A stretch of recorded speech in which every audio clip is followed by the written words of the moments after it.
Selamat datang di Bro Talk. Seperti biasa, bro adalah saudara, talk adalah ngobrol. Ngobrol sama saudara, ya. Kita saudara. Ya, untuk memperkenalkan orang, Dennis ini sudah lama jadi adik saya. Ini seberalila jadi adik orang? Sejak usia 0. Sejak lahir, jadi dia udah lama sih jadi adik saya. Jadi lumayan kita sering ketemu, ya.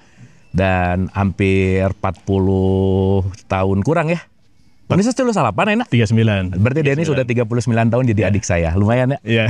Gimana rasanya jadi adik seorang saya? Ya, oke lah. Shortcut. Oke, teman-teman. Nis, ya. Penonton kita seru nih. Jadi banyak banget yang nge-request Bro Talk lagi kapan? Jadi kita kayaknya harus berterima kasih dulu. Oke. Teman-teman, hatur nuhun, terima kasih untuk penikmat Bro Talk ini. Bro Talk ini kita inisiasi supaya orang-orang mau ngobrol sama adiknya. Iya, betul, sama saudaranya. Sama saudaranya. Kadang kan suka malas ngobrol ya, kalau sama adik ya. Kita juga nggak ngobrol lama. Kita terpisah lama ya, bro. Terpisah lama. Dan boleh disaksikan di episode-episode sebelumnya tentang perpisahan kita, penyatuan kita, dan saya ke barat, Dennis ke timur, tapi ketemunya di tengah gitu. Jadi barat paling barat ke tengah, timur paling timur ke tengah. Jadi mau baik atau buruk tujuannya tetap kesadaran. Jadi kita nggak usah sibuk dalam dualitas benar atau salah. Jalur benar tetap sadar, jalur salah tetap sadar. Benar dan salah itu dualitas, hitam dan putih itu dualitas. Maka melampaui dualitas itu penting banget. Gitu ya Nis ya. Jadi betul. less judgment itu sangat kita memiliki skill less judgment itu penting. Oke Nis, seperti biasa kita tuh ngobrol nggak pernah ada tema, nggak pernah ada topik. Jadi kemarin juga rek ngomong ke naon ya gitu. Ya sorry ya kalau ini agak sedikit keluar Sunda-Sundanya. Sunda-Sundanya karena kami dari Sunda ya. Karena kami dari Sunda dan emang orang Bandung. Jadi kalau ada tit ya maafin gitu ya, karena ini spontan banget lah gitu intinya. Mungkin pertanyaan pertama Nis. Resolusi 2025. Resolusi 2025 ya. Atau gini dong. 2024 bagi Dennis itu apa? 2024. Apa sih di 2024 pencapaian kah? Atau kita bicara growth kah? Di Dennis 2024 tuh jadi gimana gitu? Kalau untuk saya 2024 itu di recap aja langsung ya. 2024 itu adalah pengalaman, bro. Pengalaman. Pengalaman. Di balik pengalaman itu isinya ya semua proses ya teman-teman ya. Lagi-lagi kan kalau kita mau ke sebuah tujuan pasti ada prosesnya. Kayak contoh kita mau ke, nah ini kita dari rumah mau ke Cikole aja ada prosesnya, benar nggak bro? Tuh. Ada perjalanannya gitu. Ini kita lagi di Cikole, ini tempat tapi promo ya, kita nggak dibayar ya, nggak usah lah ya, nggak usah disebutin ya. Terus? Ya intinya adalah 2024 itu adalah pengalaman beserta isi dan prosesnya, dan prosesnya ini adalah proses yang menyenangkan. Gitu ya, banyak sekali yang bisa dikaji, banyak sekali yang bisa harus di-upgrade lagi, apa yang memang harus dikurangin, apa yang harus dikaji lagi, apa yang harus ditambah dan sebagainya. Jadi intinya pokoknya di dalam si proses itu sudah pasti di dalam sebuah goals itu pasti ada proses. Sama kayak ini bro, sama kayak quotes bertumbuh gitu. Kalau bertumbuh itu suka dipakainya kan kadang-kadang orang dengarnya bertumbuh itu menyakitkan ya bro ya. Pasti. Tapi kayaknya kalau fokus sama menyakitkannya, nanti si proses kebertumbuhannya tersebut, dia akan fokus sama si kata sakit tersebut. Jadi saya lebih senang memakai bertumbuh itu adalah natural. Bertumbuh itu natural. Sama kayak pohon. Pohon ketika dia tumbuh, dia mengeluarkan cabang baru, itu dia pasti melalui proses yang sakit. Kita tidak pernah tahu sakitnya, tapi kalau kita lihat, dia mesti menembus sebuah sebuah batang, yang dimana itu pasti proses bagian dari si sakit si pohon itu tersebut. Cuman itu semua terjadi kan natural gitu loh. Nah jadi kalau kita fokus sama naturalnya, nanti si rasa-rasa tersebut itu kita akan lebih mudah menerimanya. Gitu loh bro. Jadi sama kayak waktu Neo di film Matrix nih. Neo. Dia disuruh milih pil merah sama pil biru. Iya. Dimana salah satunya adalah kamu akan menikmati kebodohan seumur hidup, tapi kamu nggak pernah bebas. Freedom ya bro ya. Nggak pernah freedom kan? Nggak pernah freedom. Tapi dia menikmati. Tapi di satu sisi, di pil yang lainnya, kamu akan sakit, kesakitan yang akan membawa kita kepada pembebasan. Ya. Kan ini menarik nih. Nah makanya nggak tahu kenapa ya, akhir-akhir ini tuh lagi banyak kata-kata kelelahan.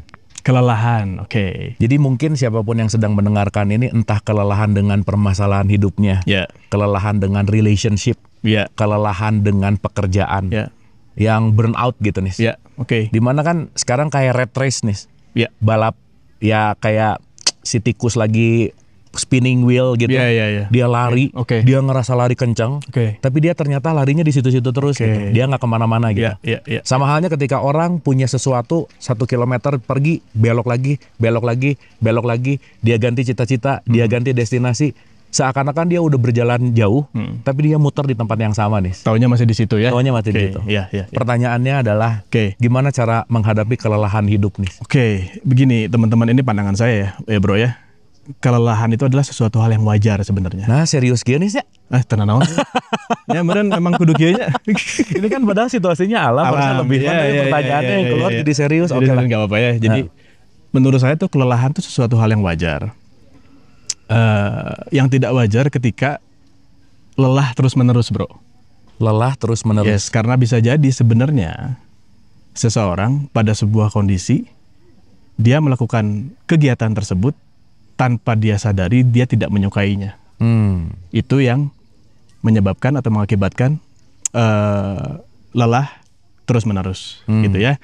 Tetapi jika, let's say ya, katakanlah seseorang bekerja atau dia beraktivitas atau dia berkegiatan pada bidangnya, pada apa yang dia suka, sama dia akan menghasilkan lelah, cuman lelahnya beda, bro. Oke. Lelahnya lain. Lelahnya tuh apa ya? Lelahnya itu akan menjadi sebuah batu loncatan gitu loh. Akan menjadi sebuah perkembangan dalam hidupnya gitu, si lelahnya tersebut. Gitu. Jadi lain. Nah, ketika si lelah yang terus-menerus terjadi di hidupnya, itu kita butuh cek. Ceknya kemana? Bukan ceknya keluar, bukan cek sama kerjaannya, bukan cek sama kondisinya, tapi cek ke dalam.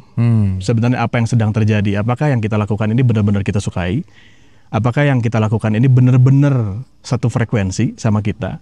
Apakah yang kita lakukan ini benar-benar satu line sama kita? Gitu loh, bro. Oke. Gitu. Karena apapun, menurut saya ya, pandangan saya di muka bumi ini, di kehidupan ini, apapun yang tidak satu line, itu energi kita akan cepat habis sebetulnya. Kenapa? Karena kita nggak suka gitu loh. Energinya cepat habis. Cepat habis karena energinya. melakukan sesuatu emang gak nyaman. Emang nggak nyaman gitu. Tapi sorry nih ya. Ya.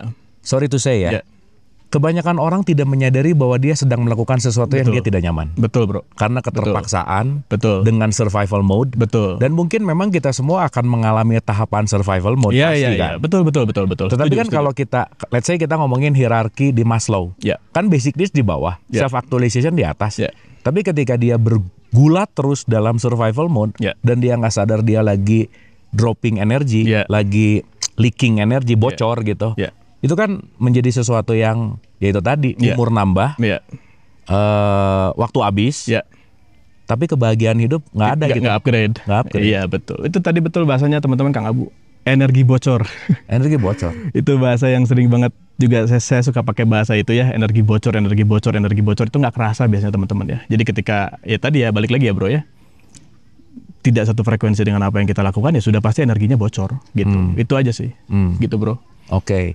Nah terus tips nih kalau orang yang sekarang mungkin lagi nggak sadar ya, ya memang agak susah karena sama halnya ngajak orang yang dia tetap pengen bodoh untuk jadi pinter nggak bisa. Iya betul. Bener nggak? Betul. Ngajak orang untuk melihat cahaya ketika dia tetap gelap ya nggak bisa juga. Nggak bisa.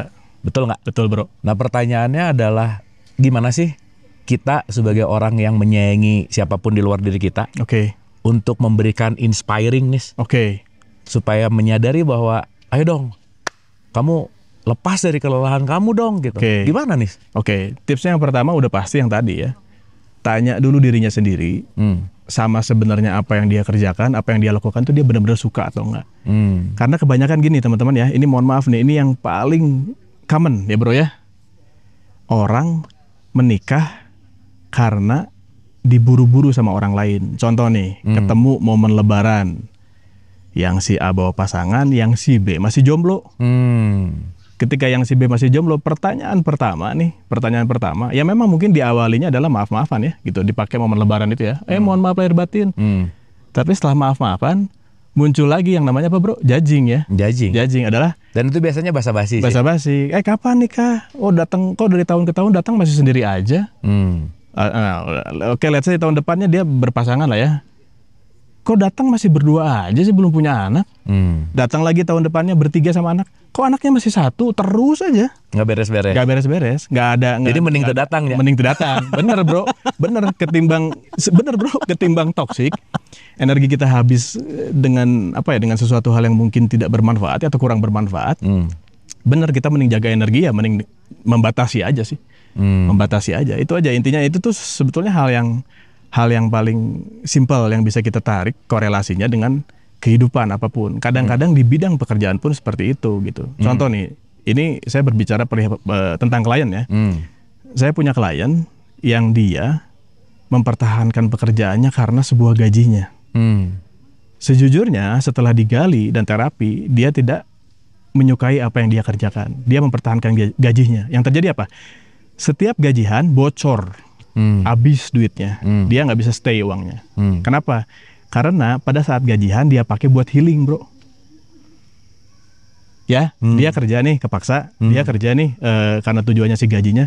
Pada saat gajian dia pakai tuh buat 1 bulan, dia nge-repress dirinya, bikin stressful dirinya untuk healing tuh. Jadi dia kerja untuk bikin stres, dapat duit untuk healing. Untuk dia healing. Kerja bikin stres, dapat duit untuk healing. Jadi ini pola. Ingat cerita Jet Li nih. Jet Li gimana bro ceritanya? Jet Li tuh ngomong gini. Ketika kalian saat muda mencari uang yang banyak, jangan sampai ketika nanti kalian tua menghabiskan uang untuk rumah sakit. Oke, ya setuju. Berarti artinya apa? Dia mungkin melakukan pekerjaannya nggak enjoy. Iya, betul sekali bro. Betul sekali. Meskipun ada lebah ya, ini rada gede. Nah, ada wasp ya. Oke. Pahit. Tapi kalau udah manis ya gimana ya, didatengin terus sih. Nah, Nis, ini menarik ya tadi kalimat bahwa orang kerja nyari uang.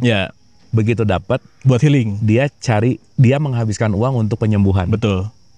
Bener nggak? Betul. Tapi Nis balik lagi ya. Kalau kita masuk ke matrix. Kita ada di dalam mental structure dengan lingkungan yang seperti itu. Dan kita udah nyemplung di ilusi-ilusi kayak gitu. Ya betul bro, ilusi bener. Bener nggak? Ya betul. Yang seakan-akan bahwa kalau itu terjadi 99%, bahwa itulah yang benar. Ya betul sekali bro. Bener nggak? Betul sekali. Jadi kalau ngomongin dunia terbalik tuh kayaknya relevan. Betul sekali. Bener nggak? Betul sekali. Nah pertanyaannya adalah kalau tadi kita bicara dalam konteks leaking energy gitu nih. Gimana sih tetap sadar di dunia terbalik ini, yang benar dianggap salah, yang salah dianggap benar, yang hitam dianggap putih, yang putih dianggap hitam, karena ini semua urusannya suara terbanyak. Betul sekali, suara terbanyak kayak pilpres ya. Tapi kita kan nggak usah ngomongin pilpres. Itu makan ranah-ranah bukan kita ya. Meskipun cebong sama kampret masih berantem. Sok lucu nih. Waktu zaman cebong sama kampret berantem, ya, maha cebong sama maha kampretnya udah bersatu, tetap aja bawah-bawahnya. Iya. Karena mungkin kurang paham sebenarnya. Oh iya. Ikut-ikutan aja kan? Ikut-ikutan. Pokoknya yang ngomongin A ikutan, yang ngomongin B ikutan. Iya. Gimana menurut Unis ngelihat dari chaotic dunia ini gitu? Menarik bro. Yang paling pertama sempat kita bahas di podcast ketiga kalau nggak salah. Yang paling pertama jujur sama diri sendiri itu dulu bro.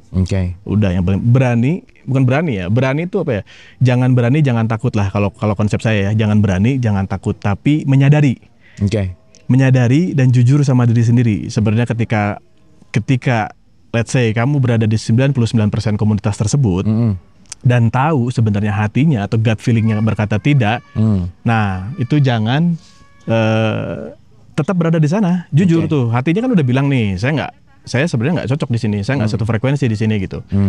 Pun saya ada berada di situ juga saya tidak jadi berkembang gitu loh. Nah, kita keluar dari situ jujur aja. Memang mungkin jujur dari yang 99% itu awalnya mungkin adalah proses yang menakutkan. Kenapa?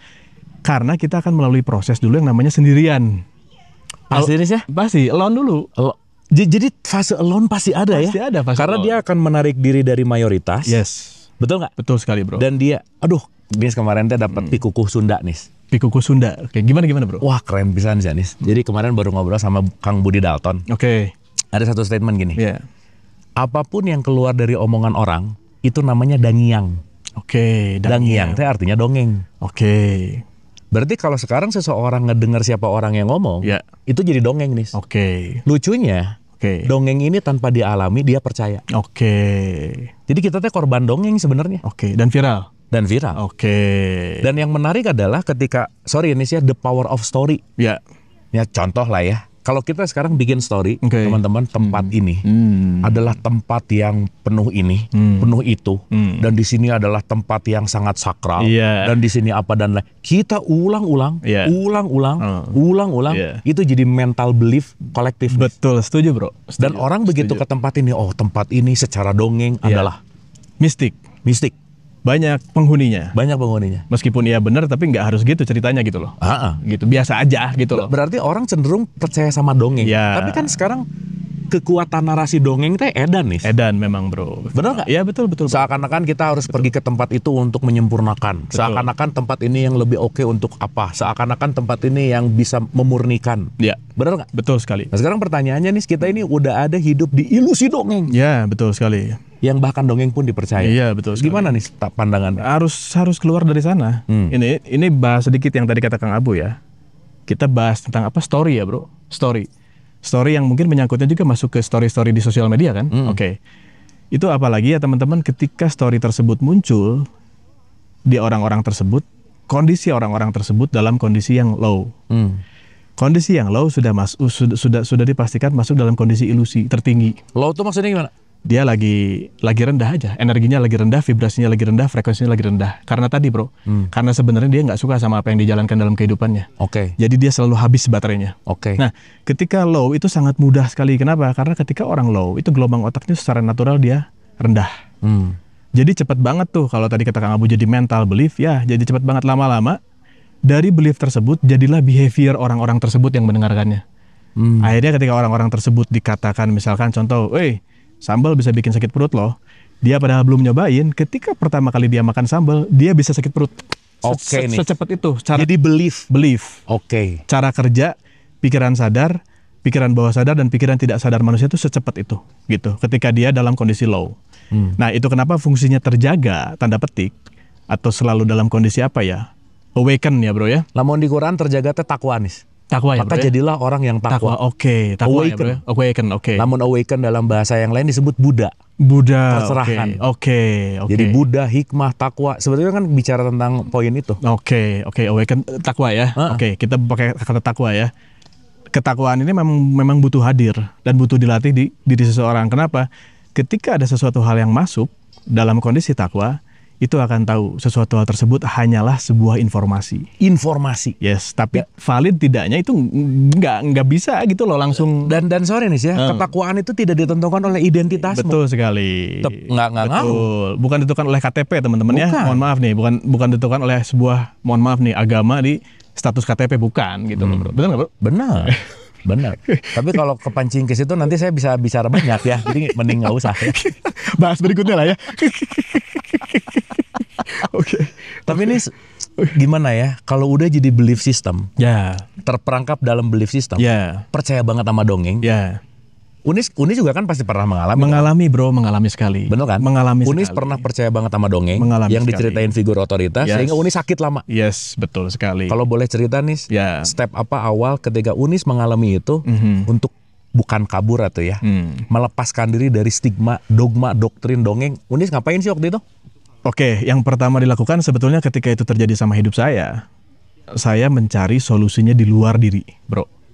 Saya mencari solusi di luar, maksudnya? Yes, contoh waktu itu mungkin di podcast pertama ya, ketika 2015-2016 saya mengalami sebuah rasa sakit yang entah itu apa.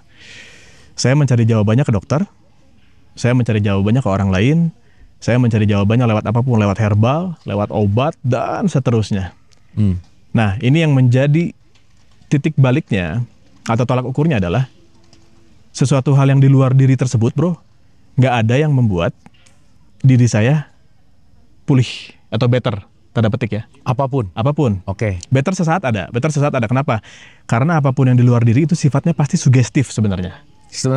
Apa yang di luar diri sifatnya sugestif. Yang terutama informasi ya. Keren. Ini contoh nih, kamu minum ini, nanti kamu akan pulih. Itu tuh sugestif sebenarnya.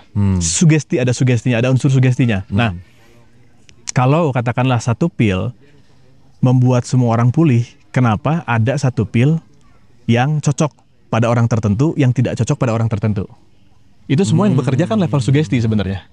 ada 2 obat. Ada 2 obat nih, satu obat. Iya enggak, 2 obat, Oke. satu saya cocok, satu saya enggak. Ya. Padahal isinya paracetamol Ya, dua-duanya. misalnya paracetamol. Karena yang satu iklannya bagus. Iklannya bagus. Yang satu iklannya kurang Bisa bagus. jadi. Atau yang satu cantik diinformasikannya gitu loh, bro. Bro. Bener. Unsurnya sugesti kan? Jadi obat itu kalau kita bicara dia menggunakan prinsip sugestif dengan good marketing, benar tuh? Betul sekali, Oke. betul sekali. Kalau misalkan emang nggak ada kandungan yang mengobatinya, ada, tentu ada. Itu kenapa mungkin dinamakannya medisin ya, Betul. obat gitu loh. Cuman kan dia bereaksi dengan sel tubuh kita, dengan darah kita dan seterusnya. Itu kan gimana sih sugesti kita terbuka kan? Pada saat dia minum, dia lagi dalam kondisi apa gitu loh. Lamun di bukunya Bruce Lipton, kalau di bukunya Bruce Lipton itu ada yang disebut biology of belief. Biology of belief, menarik. Your belief system, belief system kita Oke. sangat mempengaruhi biologi Iya, kita. betul sekali. Pola pikir kita mempengaruhi faktor biologis kita. Itu Terus dan seterusnya. lanjut ya. Lanjut. Oke. Unis nyari keluar diri. Ya. Itu belum diselesain tadi. Oke, lama-lama akhirnya mikir nih, oh ini kenapa saya kok nggak beres-beres gitu ya dan sebagainya, kok perasaan kayak jadinya placebo ya. Placebo. Benar, placebo efek ya. Jadi ada satu waktu di mana saya pernah datang ke katakanlah orang yang sama, itu sudah tidak berefek sama sekali. Padahal orang itu dulu Ngasih sebuah efek tuh, ada Ke Unis. efeknya. ya misalnya Unis datang ke satu orang punya Ya. istilahnya figur otoritas Figur A aja otoritas, ya. Begitu Unis ke figur otoritas A Reduce, berkurang. Reduce. Lama-lama Reduce. enggak. Lama-lama enggak. Nah di situ titik baliknya berpikir, ini artinya ada yang salah sama saya kayaknya. Oke. Nah ternyata pada saat itu terjadi, saya coba berkaca, saya coba masuk ke dalam gitu ya, mencari jawabannya di dalam. Oh iya, ternyata pada saat itu saya terlalu sibuk menyalahkan apa yang di luar diri saya. Jadi saya selalu berpikirnya begini, ini semua itu karena yang di luar diri. Ini semua itu karena si A, karena si B, karena makanan ini, karena makanan itu, dan seterusnya. Karena kondisi ini, kondisi itu, dan seterusnya. Gitu loh. Jadi ketika itu ke dalam semua menyadari, mulai diakui nih. Oh, kenapa kondisi-kondisi itu datang? Secara tidak sadar sebenarnya kita sendiri yang menarik gitu loh, bro. Tapi sorry saya orang rek jujur ya. Oke. Pada saat Unis waktu itu orang ateus ya. Atel itu gimana ya? Gatel. Gatel tuh gatel, teman-teman. Gatel pengen ngasih tahu kan? Oke. Ini selain eta gitu. Ya. Tapi nggak mau denger. Nggak bisa. Daripada orang ribut, bener deh. Betul sekali. Tapi saya tuh beneran pengen ngasih Unis bukan itu. Betul. Tapi itu tadi nih ya. Betul. Sesaat orang masih ada di dalam penjara stigmanya, Betul. tidak akan ada orang yang bisa menyelamatkan, bener Betul, Nis? betul sekali bro. Betul sekali. Kalau di proses terapi bro, orang nanya, Kang, saya mau booking terapi, apa yang harus saya persiapkan? Saya pasti kasih taunya satu bro, niat. Udah. Ketika niatnya ada, will-nya ada, itu ruang dia terbuka. Pikiran tidak sadar dia akan terbuka. Ketika sudah terbuka, nanti proses terapi akan masuk. Sesimpel itu bro. Karena dia mau terbuka dulu. Mau terbuka Tapi dulu. ini ya, Ya. saya seorang kakak yang punya empati kepada adik. Ya. Di mana kakak yang empati kepada adik tahu kalau itu salah. Ya, oke. Tapi ketika saat itu saya terlalu sibuk pengen Unis bener, Oke. orangnya jadi capek. Oh, pasti. Bener tak? Pasti bro. Nah sekarang gini, let's say hubungannya orang tua sama anak. Ya. Orang tua sayang banget sama anaknya dan tahu Yeah. anaknya salah, tapi Yeah. anaknya belum sadar. Ya. Pasangannya pun begitu, Yes.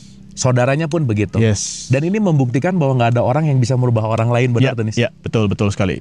Nggak ada orang yang bisa ngerubah orang lain. Terus gimana tuh kita bikin batasan antara, ya kan ini penting Nis. Penting bro. Jadi orang teh peduli, Ya. empati, Ya. tapi supaya tidak over empati. Oke. Yang akhirnya over empati malah jadi killing. Oke. Capek atuh. Oke, menarik bro. Menarik. Kumaha? Sip, gini ya. Kita bahas dulu yang tadi ya. Ketika Kang Abu nih dulu kesel sama saya ya, karena Kang Abu mungkin duluan tahu nih. Nis, bukan di sini nih Tapi jawabannya. eta sih karena ego lancek sih. Ya, mungkin itu Ego lancek itu namanya ego seorang kakak. seorang kakak ya, Ya. seorang kakak yang mungkin udah pasti kan basicnya sebenarnya let's say welas asih, bener nggak? Iya sih. Sebenarnya ya, cuman Benar. pada akhirnya berujung ego gitu kan. Oke. Nggak apa-apa, tapi memang ada core-nya pasti. Kenapa kita mengomentari orang lain gitu, terutama mungkin di hubungan kakak adik ya atau sedarah gitulah. Terus? Yang pertama yang mau dibahas, kenapa Kang Abu kecewa teman-teman? Karena Kang Abu melihat kondisi yang tidak sesuai dengan apa yang diinginkan dirinya, betul nggak bro? Ya, orang berantem dengan keinginan orang Yes, sih. betul sekali. Berantem dengan keinginan orang itu menarik sekali ya. Itu Betul. bahasa yang bagus itu. Yang kedua, Berkelahi dengan keinginan diri sendiri. Yes, berarti sedang berego kan. Tapi Sunda teh ngeunahnya. Sunda ngeunah, Bro. Sunda ngeunah. Ya, gelut jeung sorangan. Gelut Sok. jeung sorangan. Gimana kita pronounce dengan kata-kata gelut jeung sorangan? Ini Naon sok, Bro? Fight with yourself. Ya oke lah. Oke. Terus nah, sehingga muncullah kekecewaan, betul nggak, Bro? Tuh. Nah, langkah yang harus dilakukan adalah sadari dulu sampai kapanpun kita tidak akan pernah bisa merubah orang lain, benar nggak, Bro? benar. Yang harus dilakukan adalah ketika nih sementok-mentoknya memang punya mindset itu, kita merubah diri sendiri dulu, nanti orang lain menyesuaikan sama energi kita. Selesai, Bro. Contohnya apa? Contoh nih ya. Kang Abu nih, misalkan lihat si A gitu ya. Tahu nih tracknya sebenarnya nggak di situ. Ya udah, Kang Abu yang berubah. Contoh, pola makan berubah. Nanti lama-lama si A ngelihat, kok saya ngelihat si Kang Abu, dia ngelakuin berbagai aktivitas tapi tetap fit. Dia kok tapi tetap nyaman, kok kayak seger terus, cerah terus apa segala macam. Lama-lama dia mulai bertanya tuh dirinya, apa sih?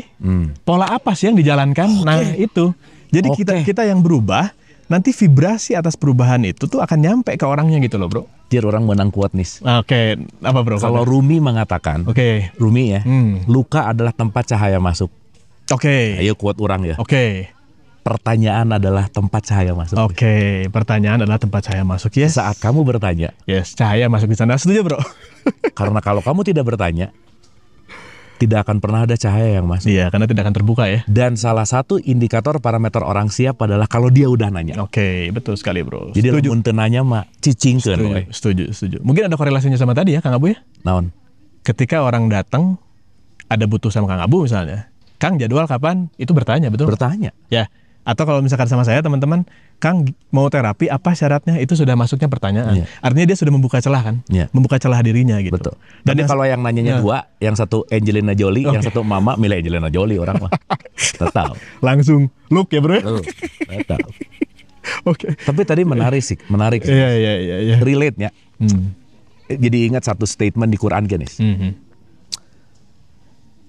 Ada satu kalimat yang sangat keren banget bahwa kamu tidak akan bisa memberi petunjuk kepada orang yang kamu cintai. Kamu tidak akan bisa memberi petunjuk kepada siapapun yang kamu cintai. Oke, contohnya gimana, Bro? 285 genep. Bisa lagi ya? Orang nyaha ka Unis. Sehebat naon pun orang. Orang mau bisa nyieun Unis tercerahkan. Oke. Even Nabi Muhammad tidak bisa mencerahkan pamannya, quote and quote-nya. Panjang ceritanya. Even Ibrahim nggak bisa mencerahkan bapaknya. Benar tadi? Tetapi tanggung jawab moral yang selalu membuat kita menjadi stigma bahwa ayah yang baik adalah ayah yang membuat anaknya tercerahkan. Oh, tabrakan nih. Tabrakan. Jadi lamun ayah babeh anaknya tidak tercerahkan, merasa bersalah, feeling guilty. Feeling guilty adalah frekuensi rendah di level Hawkins. Betul. Dia akan merasa, contoh nih. Kemarin ada kajian subuh, ada ibu nanya gini. Aku tuh setiap hari marah-marah, kenapa? Karena anak-anakku tuh nggak mau deket sama Allah. Jadi aku tiap hari marah-marah. Pertanyaannya, kalau ibu marah lagi dekat sama Allah nggak? Si ibu langsung, iya. Akunya marah-marah, aku juga lagi jauh sama Allah ya. Saya pengen anak-anak ngedeket sama Allah, tapi sayanya justru malah jauh. Yang ngasih taunya jauh ya. Yang ngasih taunya jauh, kumaha sok. Berarti teman-teman kalau ada pemahaman baru nih, abis nanti dengerin ini mungkin gitu ya. Kalau ada yang seperti itu, mah atau orang tuanya atau siapapun atau apa, coba ambil cermin gitu ya. Ambil cermin. Lalu berkaca. Tapi cermin yang bersih. Karena kalau cermin yang kotor ya nggak kelihatan. Anger kotornya, Bro. Oke, tetap kotor ya. Oke, Bro. Wah, seru Unis Menarik itu, bener. Terus Unis ketika menjauh, dan Unis pasti kan diputar balikan kan. Wah, Bro. Yang Unis dulu anggap bener ternyata salah. Yang Unis dulu anggap terbaik ternyata salah. Gitu. Gimana rasanya? Bentrok. Super bentrok. Di bentrok, nah, Bro. Bentrok kenapa? Karena belief yang lama tabrakan sama belief yang baru, selesai. Artinya dia ada penyesuaian. Ginilah. Belief yang lama tidur di pikiran tidak sadar manusia kan. Ketika belief yang masuk dari atas nih, let's say ya. Karena kan kita apapun kita pasti mendengarkan saringannya tuh pertama pikiran sadar. Baru turun ke pikiran bawah sadar. Energinya tersimpan di pikiran tidak sadar manusia. Nah, itu tuh dia papasan dulu, Bro. Pas papasan, hey, kita beda loh. Cier, bentrok. Ketika bentrok efeknya adalah ternyata tengenah pisan sih rasa itu ya, nggak enak banget. Bentrok itu efeknya pertama kalau di saya teman-teman ya, udah pasti ke badan, udah pasti ke kepikiran, ke kegiatan. Nah ini yang paling kerasa. Bukan alone itu mah, lonely feel-nya. Kayak lonely aja. Lonely, cuman sendirian ya, dari 99% katakanlah gitu ya, yang 1% gitu ya. Nah lama-lama masuk mulai fase, saya alone. Bukan kesepian, tapi saya memang sendiri. Mulai menyadari, ya udah di kesendirian saya, tapi ini semua adalah untuk diri saya gitu loh. Gitu. Jadi ini turbulen crash teh memang kudu aya. Yes, turbulen. Mungkin ente nya. Itu mungkin enggak, Bro. Nggak mungkin enggak. Siapapun sok apa yang tidak terjadi dalam kehidupan yang tidak membutuhkan sebuah trigger, sok pasti ada trigger. Orang mau ngerokok, ada trigger dulu, kriket. Ya, atau korek batangan. Baru dia nyala, betul nggak? Dari situ dia bisa menyalakan si rokok lah misalnya gitu ya. Sekalipun nih, contoh nih, sesuatu hal yang instan, apa yang sering dikatakan mie instan, bener tuh bro? Tetap butuh 3 menit bro. Butuh kompor, butuh wajan, panci, butuh air, butuh dipanaskan dulu. Nggak langsung ada gitu loh bro. Betul nggak? Nah itulah yang namanya proses teman-teman ya. Ketika proses inilah turbulensinya yang cukup kuat nih, ketika dari yang 99% menjadi 1%.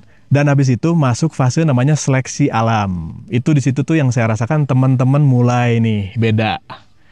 Mulai ganti, mulai circle berbeda, ganti, circle ganti, teman ganti itu mulai. Kenapa? Karena kita sudah berbeda frekuensi. Jadi vibrasi yang kita tebarkan atas energi yang kita punya dari belief yang baru itu nariknya sesuatu hal yang lain tuh, sesuatu hal yang sudah baru. Gitu loh, sudah terbaharui. Fix, sudah pasti hukumnya seperti itu bro. Gitu. Contoh ya teman-teman ya, kalau gelas cup ya, air mineral 330 ml, dia punya cita-cita diisi 600 ml, kira-kira bisa nggak bro? Nggak bisa lah. Nggak bisa, akan selalu luber. Kapasitasnya segitu. Nah, ketika rubah belief, itu akan merubah kapasitas. Naiklah mulai ke 600 ml. Makanya dia bisa tuh sefrekuensi menarik sesuatu hal yang 600 ml bisa masuk. Beliefnya berubah lagi naik 1 liter. Beliefnya berubah lagi naik 1,5 liter. Lama-lama sampai level galon. Gitu. Dan seterusnya. Seperti itu. Wadah tuh seperti itu. Gitu loh. Nah, kenapa pada saat di level 330, mohon maaf ya, di kapasitas 330, itu mengalami banyak stres saya pada saat itu ya. Karena saya wadah 330, saya mengharapkan isinya 1 liter. Nggak bisa bro. Selalu tumpah keluar sisanya 330 atau katakanlah 300 ya. Itu yang 700 ml-nya selalu tumpah ruah kemanapun. Jadi nggak pernah masuk, nggak pernah kesaring gitu loh sama saya. Jadi nggak ada yang baru gitu. Selalu dalam wadah yang lama, isi yang lama gitu loh, kapasitas yang lama. Seperti itu bro. Anda mungkin menua tapi belum tentu membaru. Nah, mantap. Anda menua belum tentu membaru. Gitu. Anda bisa jadi muda atau kecil tapi terus membaru. Karena hidup itu bukan usiamu tapi energimu. Betul sekali bro. Betul. Usia 50, 60, 70 tapi energinya. Ya, betul sekali bro. Kalau dipupuk ya bukan umur. Yes. You are your energy kan. Yes, betul. Not your age gitu kan. Yes, betul sekali. Bukan umurmu gitu. Ya. Betul sekali bro. Dan segala sesuatu adalah energi. Medan listrik, medan magnet, energi, semua apapun di muka bumi ini itu mengandung itu semua teman-teman. Tapi ini kalau kita ngelihat pakai kesadaran, sudah tidak ada lagi boundaries antara pohon sama kita. Karena dua-duanya isinya sang hidup. Ya. Betul nggak? Ya. Kesombongan kita sebagai manusia yang merasa bahwa kita lebih besar dan lebih tinggi dari mereka. Ya betul sekali bro. Betul nggak? Kalau kita ngelihat ini semua sang hidup. Betul. Mau orang lain di sebelah kita, di depan kita, ini semua sang hidup. Betul. Yang dikemas oleh identitas. Yang kita ngelihat identitasnya, maka di situ ada judgment. Yes, betul sekali. Betul sekali bro. Sehingga kalau kita merem, dalam artian menundukkan dua mata yang fisik dan membuka mata yang esensial, yang kita lihat cuman kehidupan. Betul sekali bro.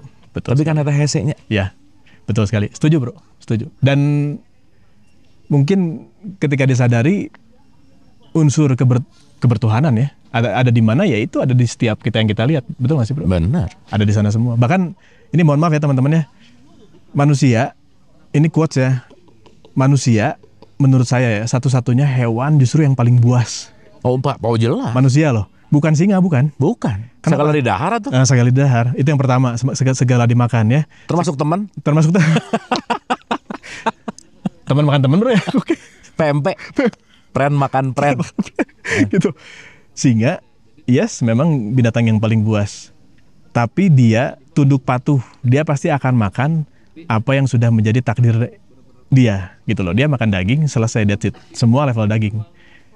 Tapi dia nggak pernah ngejudge sesuatu, bener nggak bro? Kuma ngejudge kuma sih? Ngejudge apapun. Singa itu hewan kan, dia buas, tapi dia nggak pernah ngejudge orang. Dia nggak pernah ngejudge makhluk lainnya, bener nggak? Karena dia nggak punya pola judging. Manusia, singa sih gana lah mau ngeliat kelinci, anjir goreng, nggak akan, bener, nggak akan. Cuman manusia yang bisa melakukan itu. Di depan orang lain dia terlihat baik, di belakang dia ngomongin orang tersebut. Manusia bro yang bisa gitu. Sok singa ketemu sama rusa, begitu dia cabut, rusanya nggak dimakan nih. Mungkin nggak dia sama teman-temannya ngobrolin si rusa itu? Kan nggak bro. Bener nggak?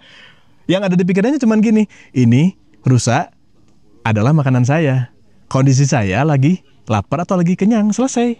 Ini rusa mau saya terkam atau nggak, beres bro. Udah di situ, level pemikirannya di situ, selesai. Dan di buku Biology of Belief, ketika si rusa itu stres dikejar sama singa, stresnya saat itu. Yes. Selesai singanya nggak ada, stresnya hilang. Karena nggak dipikirin bro. Nggak dipikirin. Ya, itulah makanya kenapa manusia itu. Nah manusia stresnya tiap detik terus diulang lagi. Terus. Karena mungkin si rusa nggak mungkin mikir masa lalu. Yes, betul. Buat dia nggak ada masa lalu, masa depan. So that's why binatang nggak punya, dalam tanda petik, binatang selain kita. Kita kan binatang ya. Benar, bro. Udah ngaku aja. Benar. Nggak ada planning nih. Nggak ada planning. Ucingnya, si Usi di imah.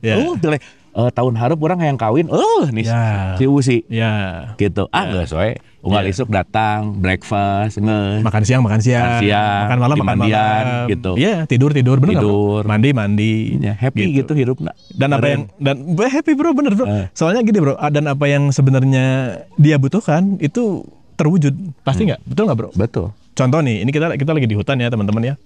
Semua hewan yang di hutan itu sudah pasti mereka hidup. Padahal kalau mungkin kita yang kalau manusia yang ada di hutan, yang pertama kali ada di hutan yang dipikirin apa? Nanti nyampe hutan kita makan apa? Bener nggak? Hewan dia nggak mikirin breakfastnya apa, lunchnya apa, dinnernya apa. Tapi ketika waktunya semesta kasih jalannya. Dan dia juga nggak mikirin kapan akad. Kapan akad? Gedungnya di mana? Ya. Resepsinya di mana, cateringnya apa, organ tunggalnya, nggak mikir ya? Nggak mikir, betul. Itu kenapa mungkin, mohon maaf lagi-lagi ya, kalau di level hewan itu circle of life-nya berjalan.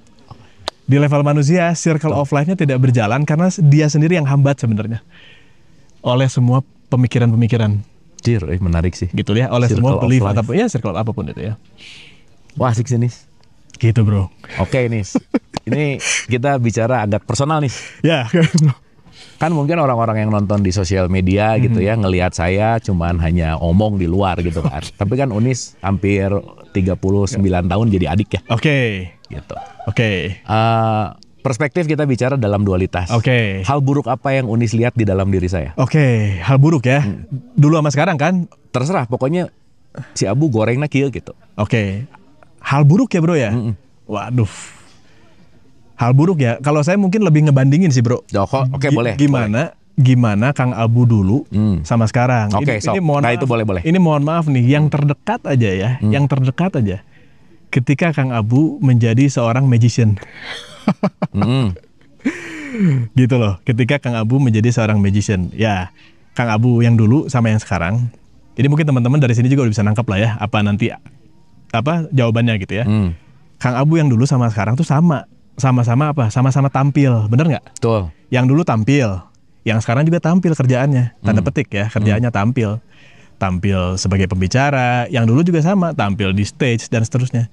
Cuman bedanya apa? Yang dulu itu tampil dengan ego, mohon maaf nih bro. Oke. Ya, yang sekarang itu tampil dengan energi. Beda bro, mohon maaf. Itu dua hal yang berbeda bro. Tapi dulu orang pakai energi atau muntah kan nggak bisa tatap. Pakai energi, gitu. Tetapi tidak menggunakan energi yang sesungguhnya yang sebenarnya dia suka gitu loh. Itu kerasa soalnya teman-teman kebaca. Sehingga yang dia vibrasikan adalah si energi ego itu tadi gitu loh. Kalau sekarang beda gitu loh. Karena gini teman-teman, saya sama Kang Abu bener tuh bro. Ini kita beres live ya teman-teman ya. Kita jarang ngobrol yang kayak gini, bener tuh bro. Gak pernah. Bener. Bahkan kadang-kadang cuma diam-diaman, sebelahan ngopi. Ya kalau bakar rokok.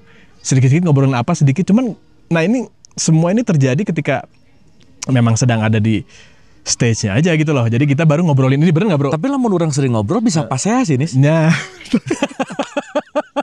Bener tak? Aduh pas saya teh naon ya. berantem, bisa ribut. Jadi kadang-kadang berjarak dengan silent. Ya, Menurut orangnya, ya. obrolan ini yang quality yang ngebuat bonding kita lebih bagus. Betul.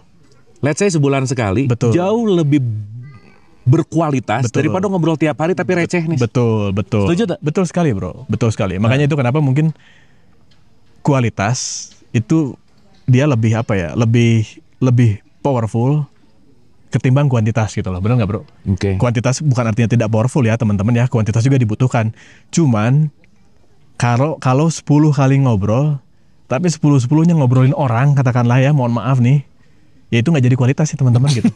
Tapi 10 kali nih cukup sekali ngobrol, tapi ngobrol refleksi diri masing-masing, ngobrol Bener sih, apa segala macam itu akan menyapu yang 10 gitu loh. Dalam satu waktu. Ini keren sih. Coba renungin ya. Dari 10 kali kalian ngobrol. Yang ngobrolin orang lain berapa banyak? Ya. Dikit-dikit tahu nggak dia? Iya. Jadi jangan-jangan tiap obrolan yang apa ya, jumlahnya banyak, ya kualitasnya apa ngomongin orang. Yes, betul sekali. Dir bener oke sih. Artinya nggak ada input teman-teman, mohon maaf nih, output terus, output lagi, dan itu pasti menjadi behavior ya. Itu setiap kali dalam kelompok tertentu dan akan menarik sesuatu hal yang sama, udah pasti nih pas ketemu topiknya adalah ngobrolin orang lain misalnya, udah pasti terjadi. Nah itu yang saya dulu rasain Kang Abu. Dipertajam sih nih. Ego nanti kumaha sih? Gimana sih ego saya waktu jadi pesulap dan energi saya sekarang gitu. Oke, gini, kalau dulu pas jadi pesulap, dia merasa pesulap teman-teman. Sekarang nih tanda petik ya, pas dia jadi pendakwah dia tapi nggak ngerasa pendakwah. Bener nggak? Dir, orang lain pendakwah. Nah itu kan, lihat, ini udah keluar langsung. Tapi orang-orang kalau datang ke tempat saya terapi, Kang Denis gimana caranya mau ketemu Ustadz Abu Marlo? Dir, betul lah. Nah jadi kan sebenarnya pelabelan tersebut itu muncul dari orang lain gitu kan. Nah kalau yang dulu itu pada saat, mohon maaf nih, dia nih Kang Abu ini jadi rockstar, dia ngerasa rockstar gitu loh. Dia merasa masih ada merasanya. Artinya ketika merasa ya dia akan lebih ego. Merasa itu kan dominan ego kan. Bener merasa sih. Sama dengan dominan ego. Bener sih. Gitu. Kayak orang tepede lamun rambut nggak naik. Nah, itu salah satunya. Nih teman-temannya dari rumah, bro makan malam yuk. Ayo, itu posisi rambutnya masih berantakan ya. Kayaklah bentar ya, sagedeng itu sebentar ya teman-temannya. Set naik dulu rambutnya, baru berangkat makan. Jadi artinya apa? Ada brand image mungkin bahasanya ya, yang harus ditampilkan secara tidak sadar. Orang harus tahu bahwa saya adalah Abu Marlo gitu loh.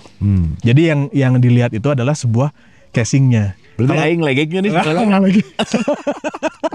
Legek itu namanya bro, belagu. Sih. Belagu. Tapi kalau sekarang beda. Iya. Udah pasti orang nangkepnya energinya gitu loh. Selesai. Oke. Itu sih bro, yang saya lihat ya bro ya. Iya sih, benar nih. Itu beda soalnya. Beda. Bahkan ada cerita sih sebenarnya. Terakhir Kang Abu show teman-teman itu kalau nggak salah sekitar 2017. Itu yang ngantar show saya. Ingat banget di Telkom bro. Di Telkom Bandung. Iya. Telkom Bandung. Iya. Itu Kang Abu itu pulang show. Kita mau makan ke Wale ya, warung Lela. Lela. Lela. Itu waktu itu 2 mobil Kang Abu sama istrinya. Saya waktu itu single. Pada saat itu Kang Abu milih, entah kenapa Kang Abu milih sama saya tuh jalannya ke Wale gitu loh. Nah kalau nggak salah. Jadi orang pohos ya? Unis ingat pisan terus. Pas di jalan pertanyaan pertama Kang Abu ke saya itu saya tuh ingat sampai hari ini, makanya saya bisa cerita ini ya teman-teman ya. Nis, kenapa ya? Ini kan saya udah lama nggak show nih. Ini baru pertama kali lagi show. Tapi kenapa ya pas saya show tadi lah terutama itu saya nggak jadi diri saya sendiri. Itu pertanyaan yang pertama muncul. Iya sih. Orang ingat momen itu sih. Ingat kan? Langsung saya jawab gini. Padahal itu dibayar mahal sih. Dibayar mahal. Kalau lihat bayaran ya. Anjir eta. Tinggi kan? Edan eta. Telkom ya bro ya. Iya. Oke.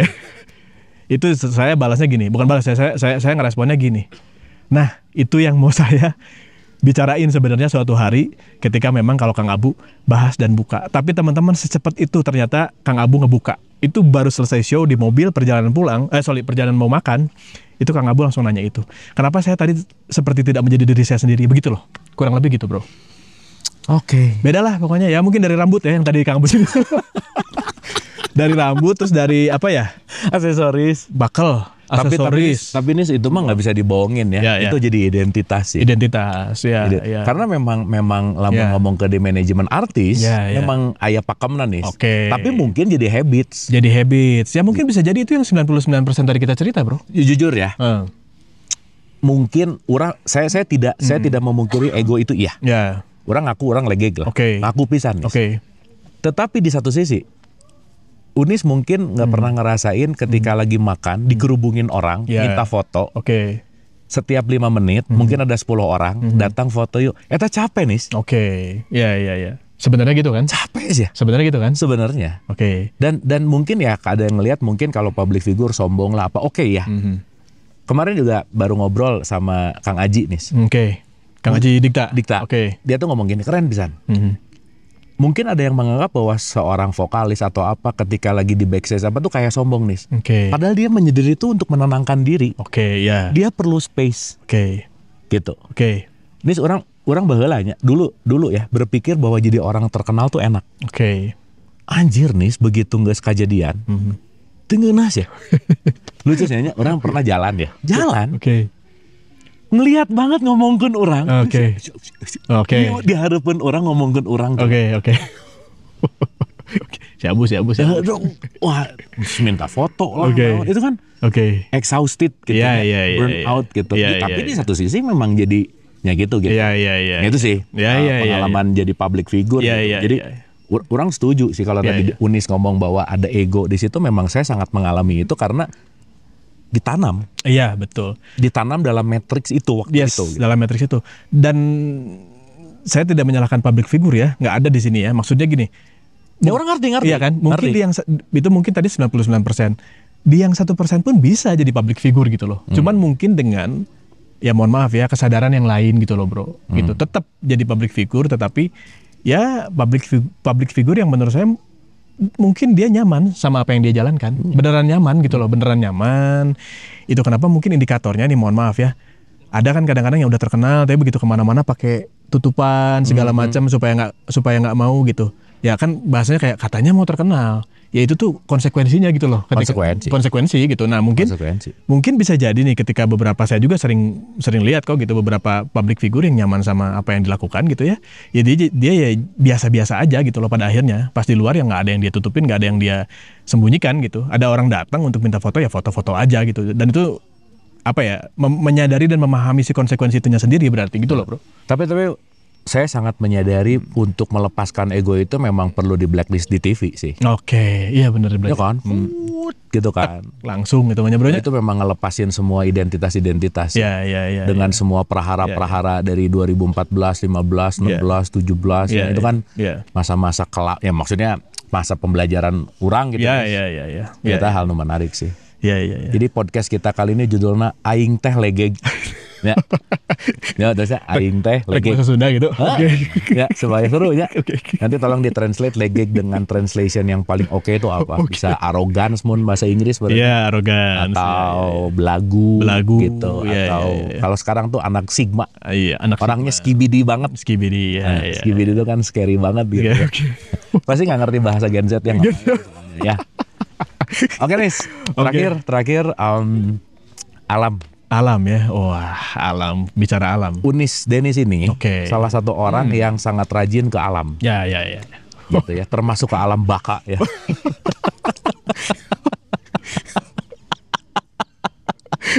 Jadi Denis ini pasti meluangkan waktu dalam seminggu tuh ke alam. Ya. Gitu ya. Dan di Jakarta sesi neangan alam. Ya. Jadi ya gitulah. Nah, maksudnya pertanyaannya adalah alam itu dalam pandangan Denis itu apa? Alam itu pandangan saya teman-teman ya. Balik dulu ke cerita barusan Kang Abu. Saya itu di mata Kang Abu sering ke alam. Seminggu sekali pasti ada. Kalau untuk saya, alam ini adalah tempat ngecas, charging point energi. Gitu ya. Kita bisa charging point banyak sebenarnya, bisa pakai meditasi, bisa pakai olah nafas, pakai teknik-teknik dan seterusnya lah gitu. Tetapi alam ini dia punya muatan energi yang sangat murni. Itu kenapa kalau zaman dulu ketika atau mungkin sebenarnya semua orang, bisa jadi teman-teman yang lagi nonton juga merasakan sama nih. Oke. Mumet, coba deh datang ke alam, pasti akan kosong seketika, langsung kosong, gitu ya. Itu kenapa si alam itu dia memiliki medan energi yang cukup besar. Jadi ketika apapun yang tidak enak, itu dia akan ketarik secara otomatis sama alam, gitu loh. Apalagi pas ke alamnya itu dalam kondisi-kondisi yang memang diniatkan untuk earthing, untuk grounding ya, untuk benar-benar barefoot ya bro ya, nyeker dan sebagainya gitu. Itu dia pasti lebih memiliki sebuah manfaat yang lebih besar lagi gitu. Jadi untuk saya, karena si alam ini bermuatan energi yang sangat besar gitu ya, baik dia mentransmit ataupun mereceive gitu ya. Jadi sesekali saya ke alam itu untuk untuk charging aja sih, untuk charging si energi yang ada di dalam diri saya gitu. Gitu bro sebetulnya. Tapi secara nggak sadar sebenarnya kalau saya lagi di Jakarta teman-teman ya, Kang Abu nih pasti bawanya ke BSD, bener nggak? Sok cari area yang sebenarnya ada hijaunya, bener nggak? Secara natural loh. Secara natural kenapa? Ya karena si titik natural tuh semua adanya di sini gitu loh. Itu kenapa kita diajarin natural, kita diajarin netral dan sebagainya. Ya inilah titik netral. Si alam ini sendiri kan dia titik netral sebetulnya. Begitu bro. Ya, soalnya masih banyak yang hijau di BSD. Iya, gitu kan, bener kan?